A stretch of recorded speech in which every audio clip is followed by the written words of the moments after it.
everything like that. And I've switched to speaker view. I don't know if you need to do that, but no, whatever. I do because I'm doing the You live do that. view. Okay, But never we don't mind. do speaker view until after we've introduced everybody. Okay, terrific. Yeah. Okay. And I think we are live. Hello, everyone, and welcome to the 9 o'clock hour of the Boston Poetry Marathon. Just want to check. Yep, we're live. Okay, and let's see.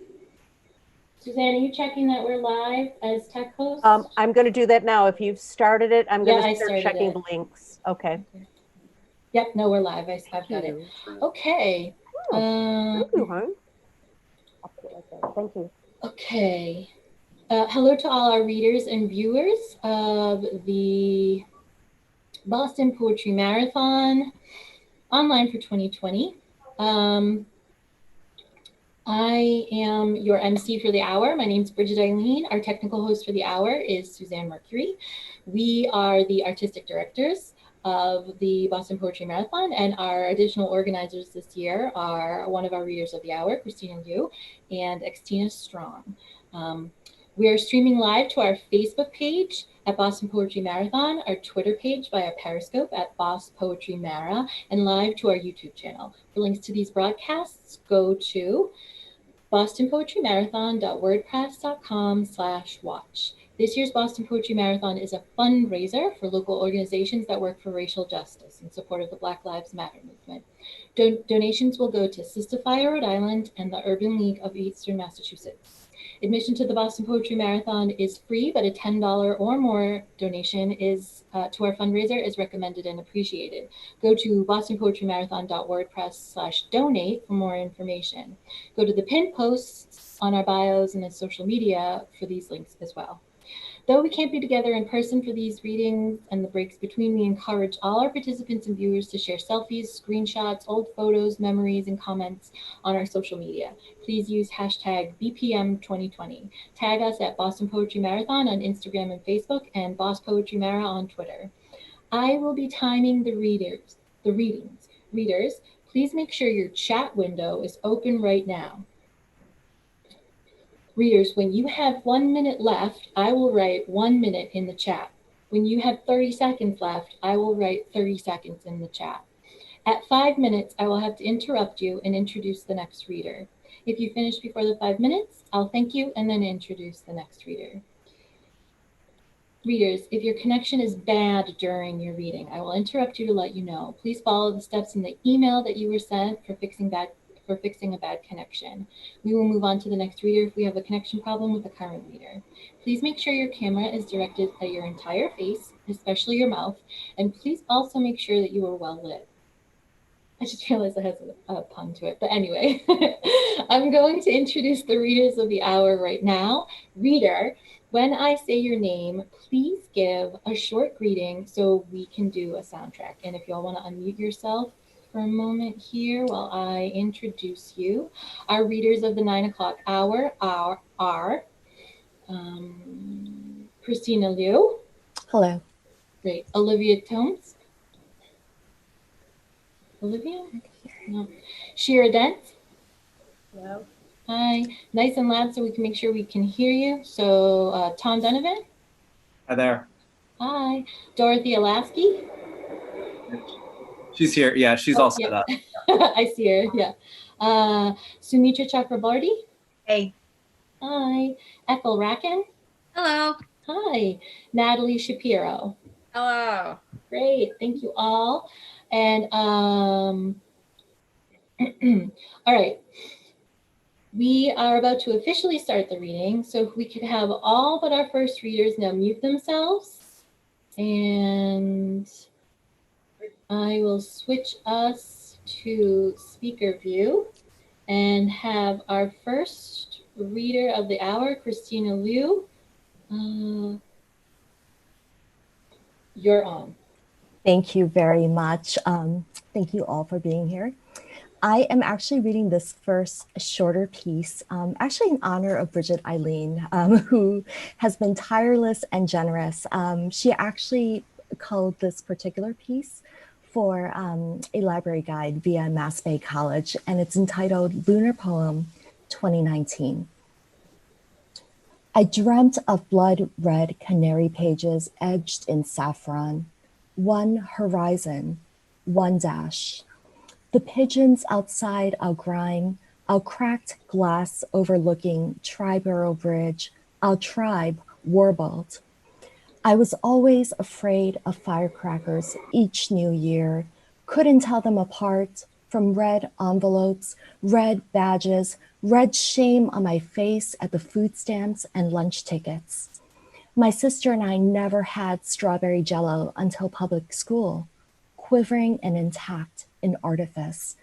We swallowed while fire crackled new animals, ram, pig, tiger, dragons breathing in our small cavities, sharp tongues lashing on our faces, blood welts. The second piece was actually written for a woman I'd read about last year who was a comfort woman in Korea.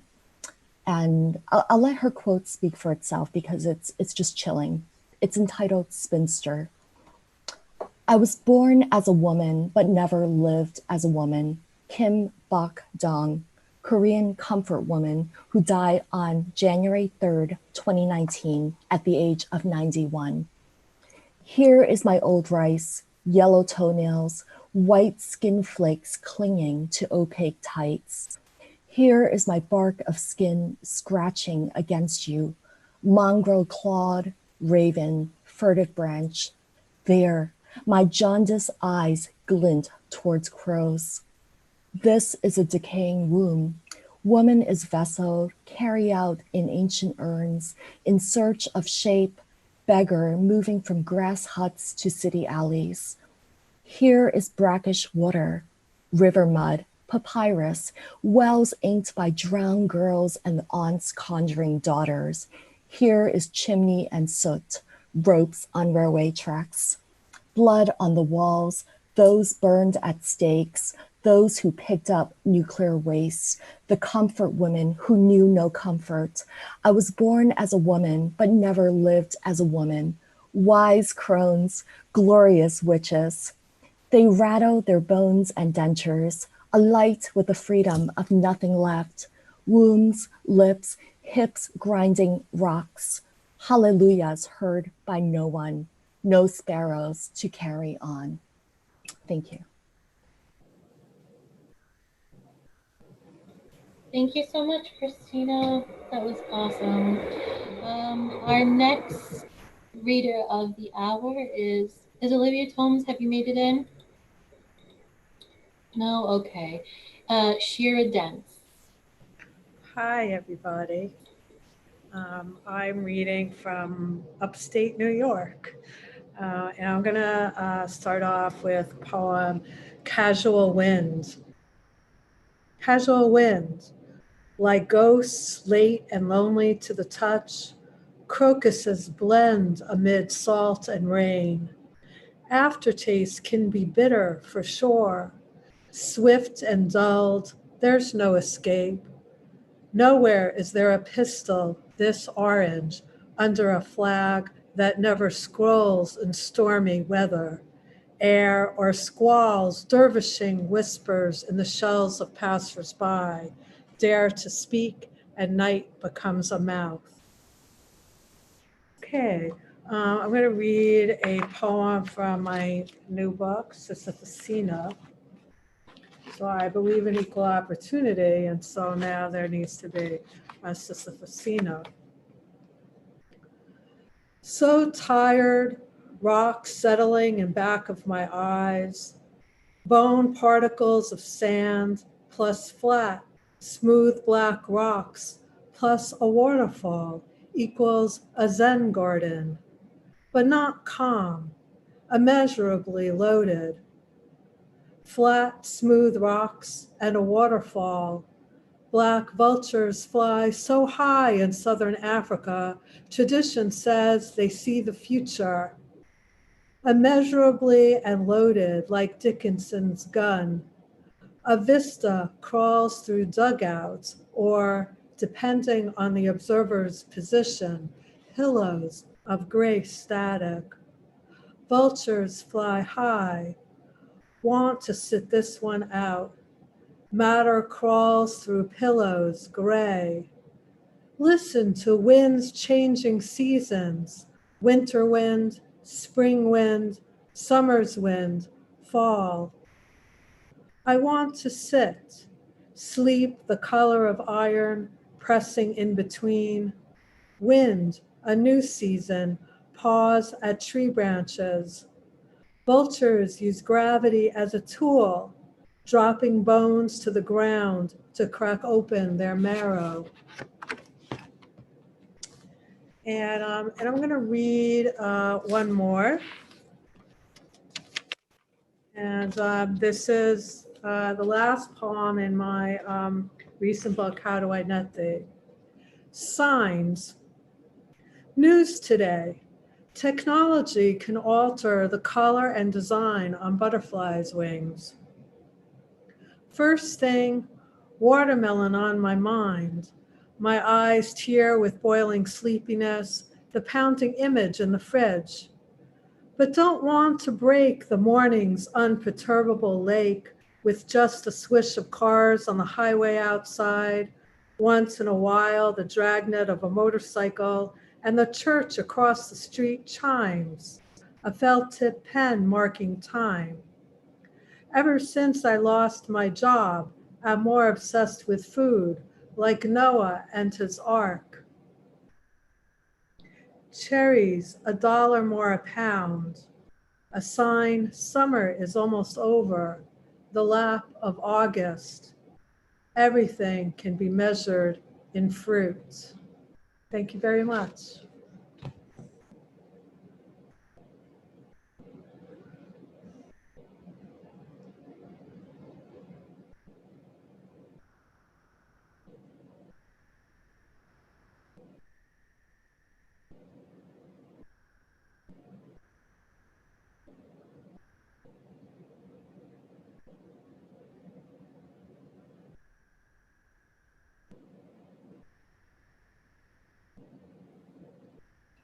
Hi.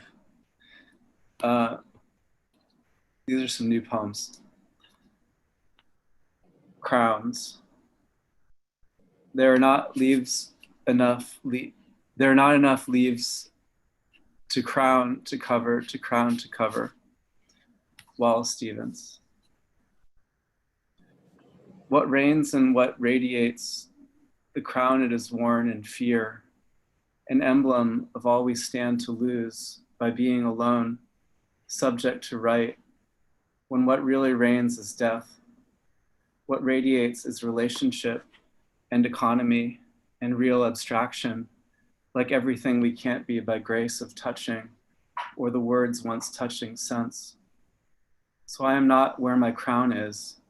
I am impeached by this power of lungs, the technology we will have needed just to breathe, this air as unnatural as American survival, as natural as wanting the entire world to die for the sin of surplus population and greed and expropriation, and for the hatred of skin's appearance, the crown fit.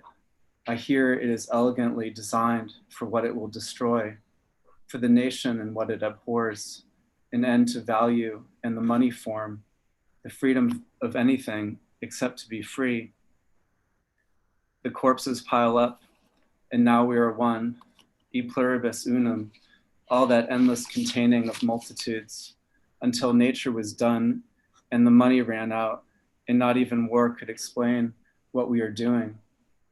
It is an oversimplification to say the sovereign is a fool, that the fool and the sovereign are one, when who controls the crisis reigns, when the root of natural right is simulation, all the fucking losers keep winning, all the fucking losers with their AKs, all the winners are locked in cages, the ones that should have been kings. How will we crown their graves? And this is a poem called Reunite, with the subtitle George Floyd Multiple. For those who will never be reunited because they are dead, every day I ascend and descend the levels of cruelty in my feed. The different, but any less important, grammars of suffering, like who is merely detained at a border though a child, and who is shot for sleeping, for birding, for jogging, for breathing, who is protected by their wealth, and who knows that there is no protection for skin. How I keep wondering, to save, cross out them all, to save, cross out us all. In spite of all the ways the system makes us suffer differently, how to make the world realize that to have made the world safe for him would have meant making us all safer, which is to say, more free. Your face is now a multiple plastered over a sign, pleading for justice, with the crucial difference that there is no reunion for you, no reunion for the dead, barely any for the undead at that, the socially dead. On Cathedral Parkway, there is a row of billboards along the wall of the cathedral facing the street, all of them in reference to the refugee crisis and the crisis of immigration / immigrants in Trump's America. One billboard features a photograph seemingly from a previous era because it is in black and white, but also because of the way the subjects are dressed. A boy is photographed for a mugshot by a border official. In another billboard, children hold up signs that read, "I am a child," an appropriation of the famous civil rights era protests on behalf of Memphis sanitation workers, where a group of Black men held up signs with the words, "I am a man." In another billboard, two children play in a church interior around statues of Mary and other Catholic saints. In yet another, a sign tells us that every refugee boat is a Mayflower. Finally, in the last billboard, the artist has deturned a yield sign warning of immigrants crossing, which is to say, people who have just crossed the Mexican-US border. The image is a silhouette of a child running towards a man and woman who are also silhouetted, and the text below it reads, "Reunite." On the furthest right side of the school bus yellow sign is a sticker with an image of George Floyd. It is repeated 8 times. George Floyd, who will never be reunited with his family. Repeatable, fungible, multiple. George Floyd, from whose death 1,000 protests have sprung. George Floyd, for whom even the bank executives and Democrats and police are kneeling. Maybe because they are finally scared. This will be the time. Machine gunners, maybe this will be the time. Today, during a march on 110th, someone used the word revolution in a speech, and I wanted to believe again. White liberals, Black liberals, brown liberals, yellow liberals, no bullshit, no more bullshit this time. Reunite the living and the dead.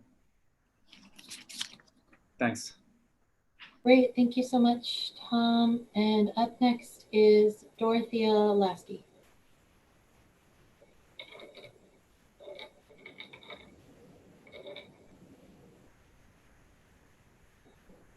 And I'm realizing I shouldn't have put them back to back, because then who's gonna watch the kids? Whoops. Sorry about that. I was making it easier, but kind of made it a little harder. I should have given you a buffer there. Thank you. Go ahead. Okay. Hi, everyone. Oh, let me turn off the other one. Sorry about that. Yeah, so it's so wonderful to be here at the Boston Poetry Marathon. Thank you so much to all of the wonderful organizers and all of the readers. Yes, I wish we were in Boston together, but hopefully that'll be in our future.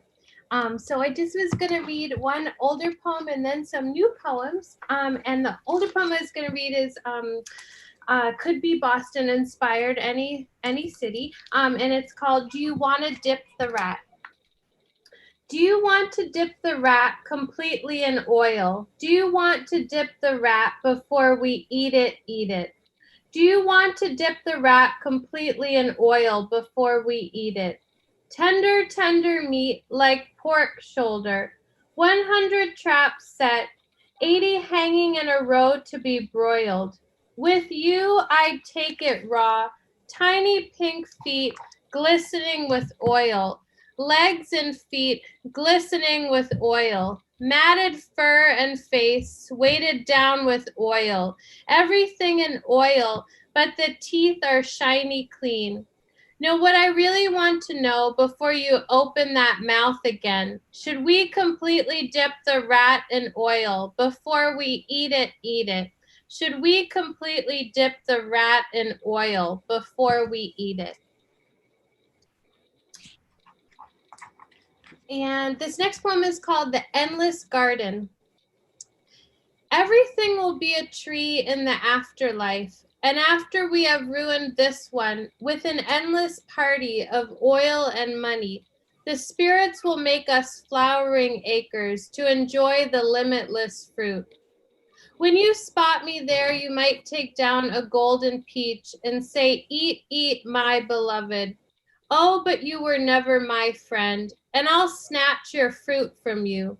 Ever since the day that we first met, I've been the snake in the endless garden, waiting for your stupid kindness, your big dumb hand to sever. Love is like a butterfly. Little shout out to Dolly Parton. Love is like a butterfly. When you're around, it's like the smallest lilacs are in bloom forever. Between us, I feel the tiniest tender flowers, the smallest little lilacs. Between us, like many glowing eggs that we gently volley and roll back and forth between us like a song. Despite the world and all its cruelty, we dare not break them. We use every ounce to give them care. Despite it all, my mad heart, small and insidious, your heart in all its madness, an aquarium with the tiniest fish, always sweet and green forever. Small and insidious, that is what they will say of our love. People write poems about all of their fake love. Real love is a tiny flower. We barely touch between us. Real love is tenderness. Creativity is an answer to the question of hate. No matter what they do, choose creativity is a lifestyle despite the horror. Yeah, I'm advocating for a no-holds-barred, orgiastic connection with the divine through a belief that time and space are part of the whole construct that makes us unhappy, and while inviting past and living principles of what you once were and what you will be. What you are now is an illusion, and as soon as you know that, you will rise up impersonal and private and public ecstasy, an endless purple flower in the midst of a perpetual purple rain. I'm saying hate has no place for the house you will continue to make with friends and lovers who, in spite of the enemy, show you that love really is real. So do not go into the showers and stalls, my ancestors and children. Make the forest haunted with the Mars yellow lights you have strung up on the inside. Make the heart your place of worship. Be free. Thank you so much. Thank you. Perfect timing. Thank you so much, Dorothea.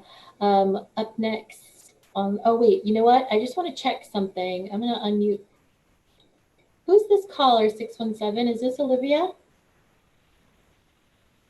Olivia, is this you? Okay. All right. I wasn't sure if our missing reader called in instead, but anyway, our next reader of the hour is Sumita Chakraborty. Hey there. Thank you all so much. As many of you know, I'm from Boston, and I am reading tonight from the reading copy of my debut book for literally the first time ever. So this is a really exciting kind of homecoming for me in a million ways, and I'm really glad to be a part of it. I'm going to keep it short and sweet and only read two poems. The first is a persona poem It is called Arrow, so that might be familiar to you already because the book is called Arrow. It's one of the book's 2 title poems, and it's a persona poem in the voice of the Titan Nyx, who is the Titan of the night. There are many points throughout this book where the speaker, who is very, very autobiographical, kind of talks to and summons Nyx and tries to talk to Nyx about various things going on in her life.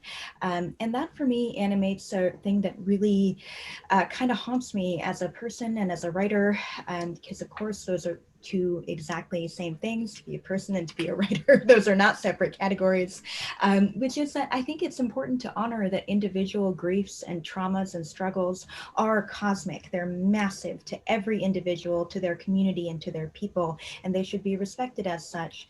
But of course, if you're also thinking about the scale of the cosmic, of the planetary, of large communities, of everyone who is outside of you, often the things that hurt you as an individual don't really register on that larger scale, or even to another individual who's going through their own thing. So for this book, which is largely about the aftermath of growing up in a household rife with domestic violence as a domestic violence survivor myself, and following the death of my sister at the age of 24 in 2014, that's one of the primary concerns that the book really deals with overall, which is that grief is massive. It feels really big, and pain and suffering are big and deserve to take up space.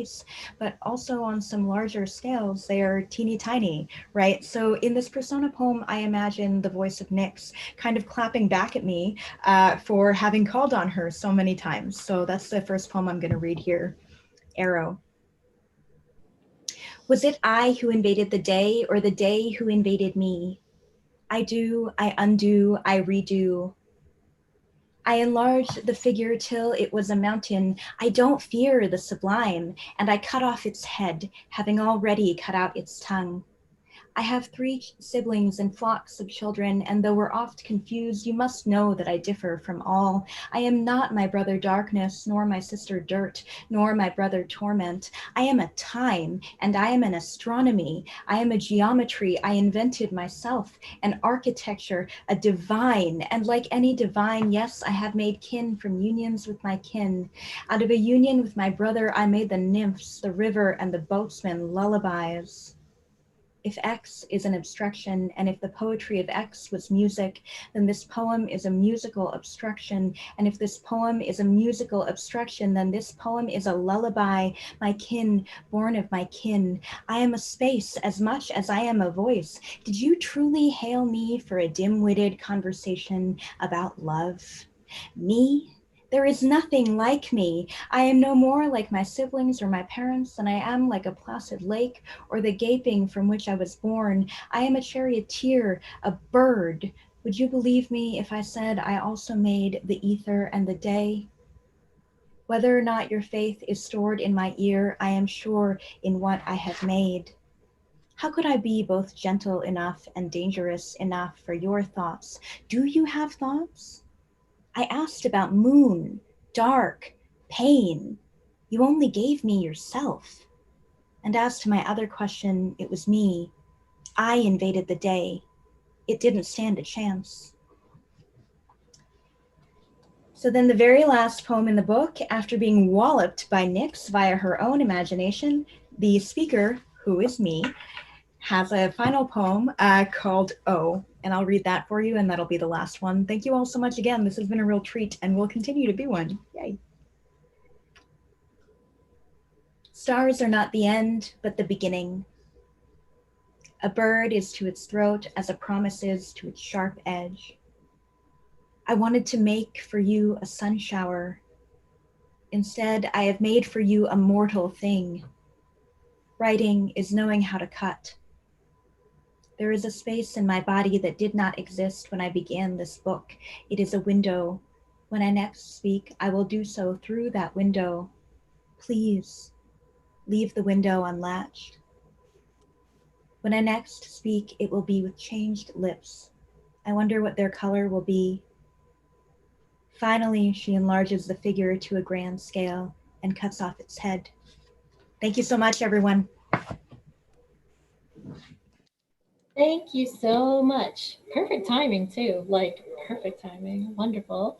And our next reader is Ethel Rackin. Hi, everyone. It's such a pleasure to be here with you again. I too am looking forward to us someday being together again in person, but it's better than nothing, right? And I really appreciate all of the work of Bridget, Eileen, Christina, and Tina. I really appreciate what you guys have done. I'm going to read some new poems. How do I write a song that's not an elegy? Now that the waves are rising, now that the king is lying, how do I write a song beneath this specter of dying, capital burning, not burning, histories repeating? Have I taken my morning pill?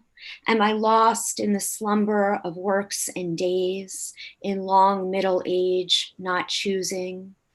How will I have the strength I need to face my facelessness this morning? Transfer. I tried all the things, made a book for you, signed, sealed, carried you across an ocean. The shirt on my arms had started to fray. I didn't stop to mend it, probably unmendable. I simply carried my body to where you were sunning and lay myself down. In this way, I told myself, I could be your lifeboat, a ship for you to sail, those waters that always seem to be dark.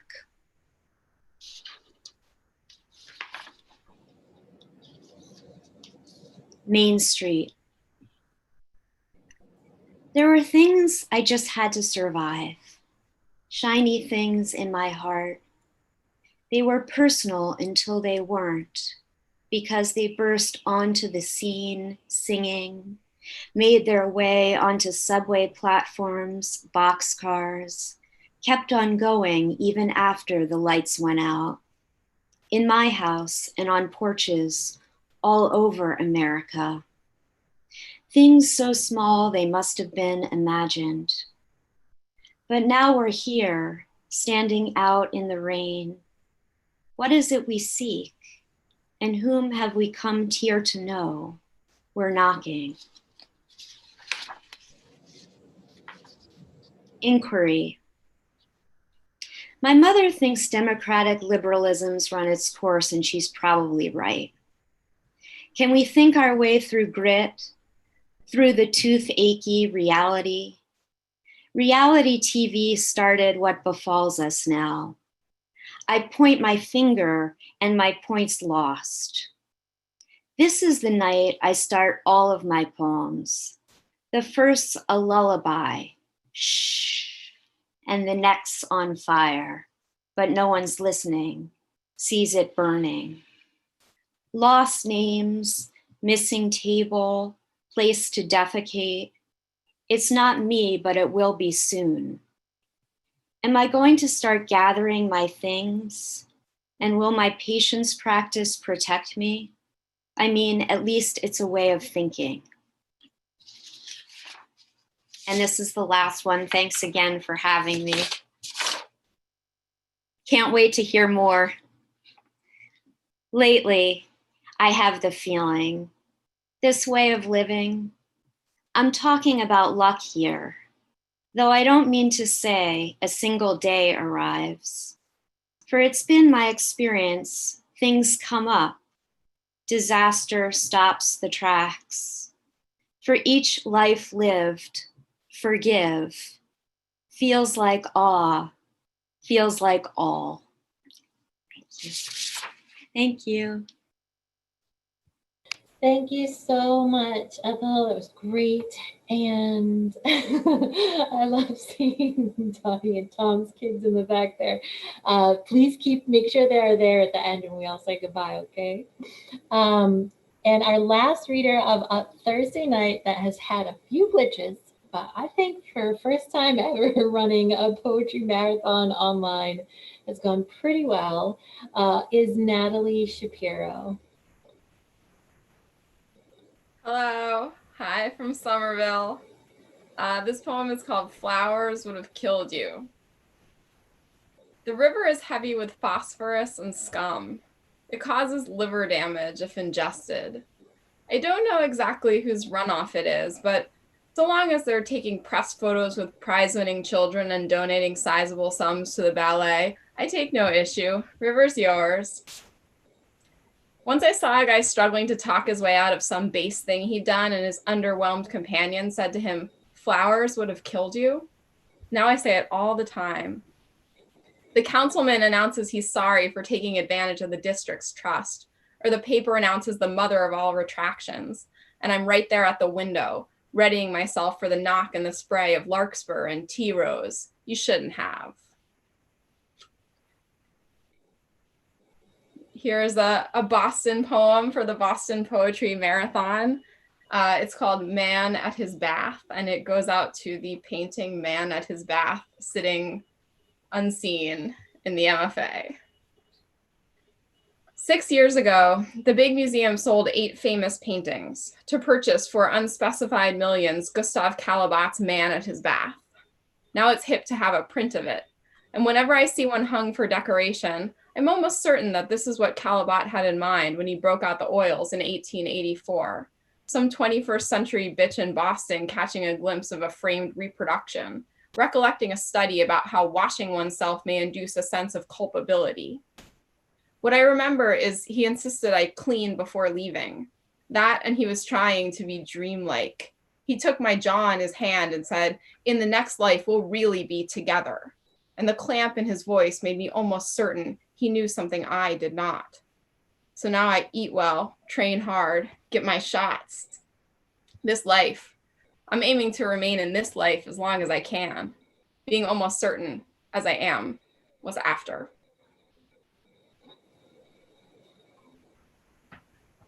And this is the last poem. It's called Some Toxin. This is what we get. This is the penance for extending and extending the human lifespan. Now some people can live 120 years, but those years are increasingly spent being bombarded by adorable profiles of the oldest people, interviews about what keeps them ticking. The secret is always some toxin, like bacon or vodka.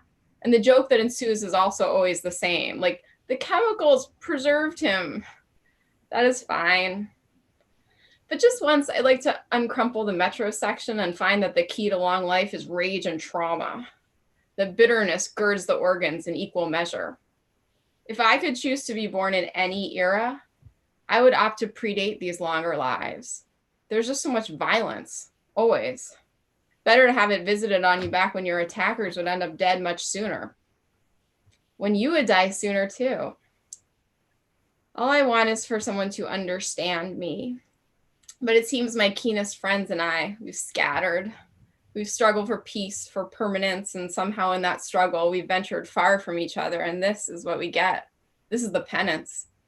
Back when even the powerful died younger, they would lose one another and dutifully wait to be reunited in heaven. We wait for that still, but now in the absence of heaven, we say, someday we'll find each other, year after year on earth.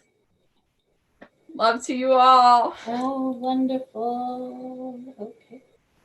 Thank you so much. I'm unmuted, right? Yeah. Oh my God. Oh my God. Thank you so much to the readers of the hour and the readers of the night. So the readers of this hour and you can all unmute yourself right now and say hello. And look at some of our listeners. They're hello, listeners. Oh my God. They can make their cameo if they like to the Boston Poetry Marathon. All of our audience members are blowing awesome. little kisses in their direction, and they were really listening. It was amazing. Yes, such good listeners. You were. So thank you to Christina Liu.